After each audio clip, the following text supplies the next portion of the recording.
নমস্কার বন্ধুরা, আমি শর্মিলা। লাহাস কিচেনে জানাই সকলকে স্বাগত।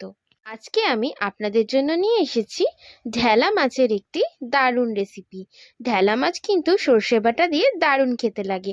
আমি কি করে এই রান্না করি চলুন তাহলে দেখে নিই। প্রথমে আমি ঢেলা মাছ পরিষ্কার করে ধুয়ে নেব। এরপর 1 চামচ হলুদ আর 1 চামচ নুন দিয়ে খুব ভালো করে ম্যারিনেট করে নেব।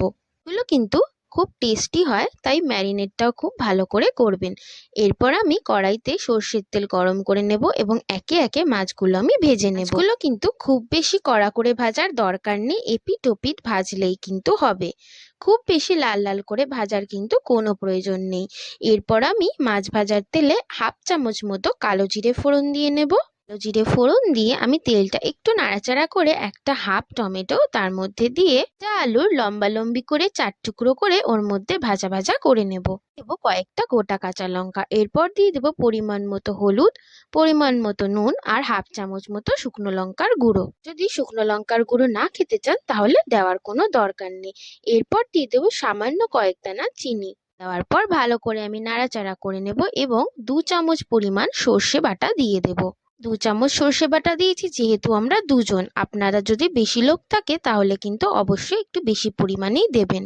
এটা কিন্তু আমি বেসিক্যালি দুজন মানুষের পরিমাপ অনুযায়ী বানাচ্ছি। আর মশলাটা কষে গেলে আমি পরিমাণ মতো জল আর উপর থেকে আরো 2-1টা কাঁচা লঙ্কা ছড়িয়ে ঢাকনা চাপা দিয়ে রেখে দেবো। 5 মিনিট পর ঢাকনা খুলে যখন দেখবো আলুগুলো সেদ্ধ হয়ে গেছে তখন আগে থেকে নুন হলুদ দিয়ে ভাজা মাছগুলো দিয়ে দেবো। ঝোলের সাথে খুব ভালো করে ফুটিয়ে নেব এবং যে কাঁচা লঙ্কাগুলো দিয়েছিলাম সেইগুলো একটি হাতার সাহায্যে আমি ডলে ডলে সাথে মিশিয়ে নেব। আর ঝোল পুরো রেডি হয়ে গেলে উপর থেকে কাঁচা সর্ষের তেল দিয়ে সার্ভ করব আমি ঢেলা মাছ সর্ষে দিয়ে, বা সর্ষে দিয়ে ঢেলা মাছের একটি দারুণ রেসিপি। কিন্তু অনেকটা ইলিশ মাছের মতোই খেতে হয়, তাই এই মাছটা যদি আপনারা ইলিশ মাছের মতো করেও রান্না করেন সত্যি বলছি দারুণ খেতে লাগবে।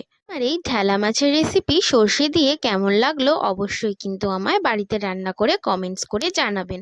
আর যারা রেসিপি দেখতে চান তারা কিন্তু ইউটিউবে গিয়ে সার্চ করে নেবেন লাহাস কিচেন চ্যানেলকে, আর সাবস্ক্রাইব করে বেল নোটিফিকেশনকে কিন্তু অন করে দেবেন। যারা এই ভিডিও ইউটিউব থেকেই দেখছেন তারাও কিন্তু আমার এই চ্যানেলকে করতে কিন্তু একদম ভুলবেন না। সাবস্ক্রাইব করে অবশ্যই কিন্তু আমার এই ছোট্ট পরিবারের সদস্য হয়ে যাবেন। পাশে থাকুন এবং সাপোর্ট করে যান। রেসিপি কিন্তু এইটুকুই। দেখা হচ্ছে আর একটি নতুন কোনো মজাদার রেসিপি নিয়ে।